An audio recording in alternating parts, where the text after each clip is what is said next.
Electronics is about manipulating electricity to accomplish a particular task, and it's very much a hands-on endeavor.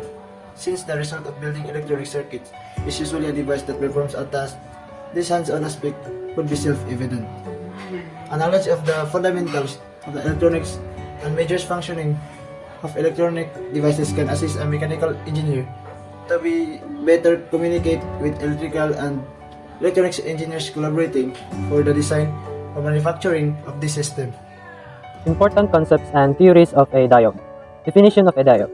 A diode is a device designed to permit electron flow in one direction and block flow from the other direction. A diode consists of two electrodes, a cathode and an anode.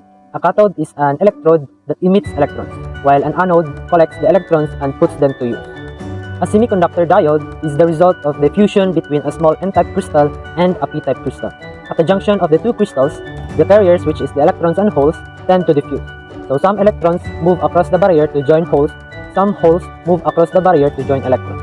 Remember, unlike charges attract each other. Due to this diffusion, a small voltage or potential exists between the regions near the junction. How does this happen?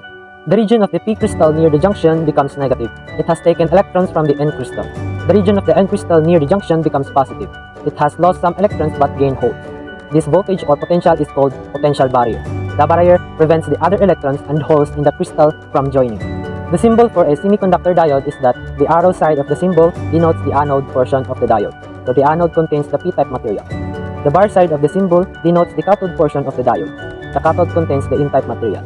Theory of a diode. A diode is a device that acts like a conductor since it allows current to pass in one direction, known as forward biasing.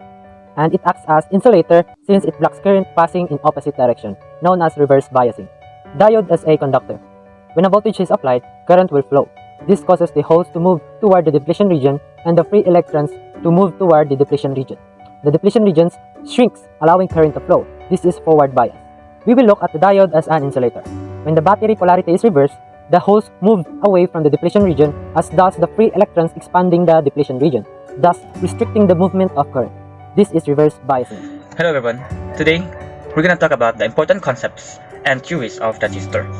So, transistor, in 1947, Walter Hauser Brattain, John Bardeen, and William Shockley invented the transistor. It is an electronic device composed of three layers of semiconductor materials that may function as both an insulator and a conductor. It also functions as turning circuits on and off and amplify signals. So there are two types of transistors, namely the bipolar junction transistors or BJT and the field effect transistor or the FET. A bipolar junction transistor is a controlled device that uses two PN junctions to perform its function.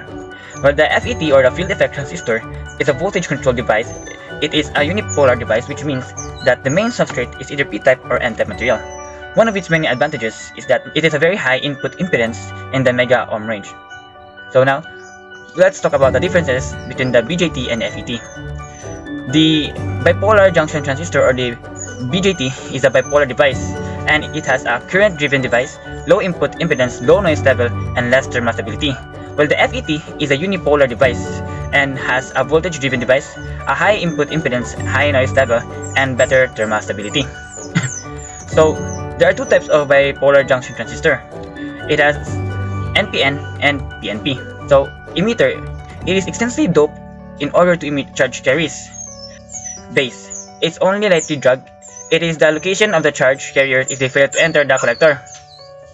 Collector, it has a medium doping level and captures charge carriers.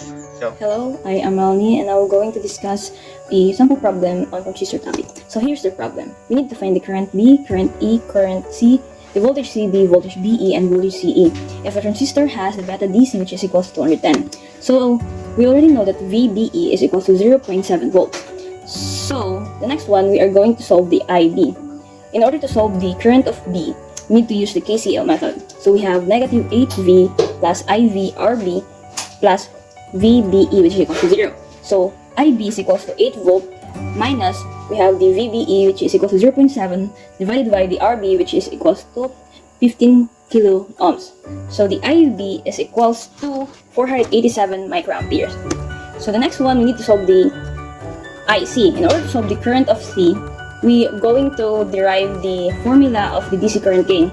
So we have the IC is equals to beta DC which is 210 times the current of B, which is 487 microamperes. So our IC is equals to 102.17 milliampere. So the next one is we are going to use to solve the IE, or the current E, which is, we already know the formula, which is IE is equals to IC plus ID. So the IC is equals to 102.7 milliamperes plus 487 microamperes. So our IE is equals to 102.76 milliamperes. So the next one, we are going to solve the VCE. In order to solve the VCE, we need to use the KVL method. So we have negative 20 volt plus RC IC plus VCE, which is equals to 0.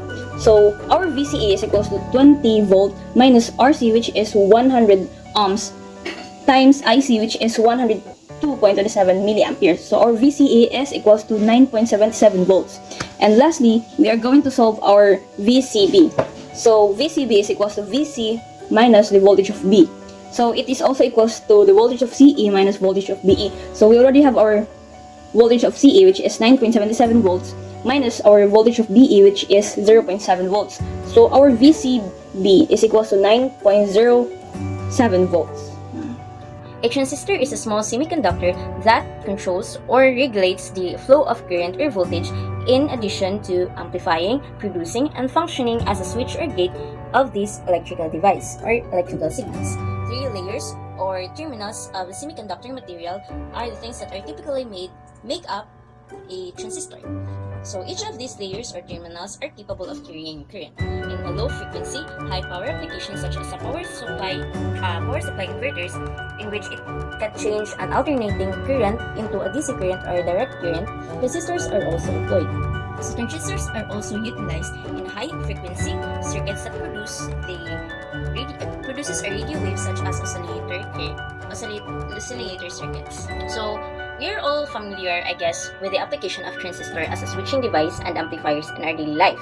As what I have mentioned a while ago, transistors are utilized in a variety of oscillators, modulators, detectors, and practically every circuit to carry out a purpose. They are utilized as switch in digital circuits, so basically transistors are most likely used in switching applications or in amplification and switching applications together. There are also kind of transistors that was commonly used in a trending LED lights now in some of our stores here in the Philippines, where there is a variation of mode using a remote control where it utilizes a phototransistor. A phototransistor, by the way, is a type of transistor that creates a current flow in response to the quantity of light that is shined into them. So to summarize our learnings in this course, we could say that the electrical devices such as diodes and transistors are everywhere. It may not be seen directly, since those devices are what make up the commercial devices that are already assembled, but they're basically the most important electrical devices in order for an electronic device or a circuit to work. So we learned not only about the functions and applications of these two important electrical devices, but also about their histories. As I recall, we discussed in our first meeting in this course about the history and evolution of the diode in our first discussion in this course, as well as the transistor, which we discussed later and was recalled by one of my groupmates. I guess these are the electrical devices that we have learned, or just the minor knowledge that we acquire in learning basic electronics or learning electrically related courses, which is important and useful in our future courses.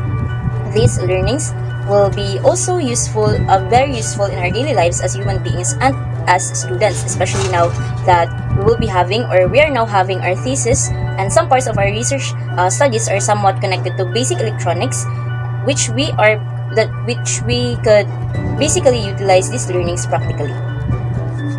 That's all, and thank you.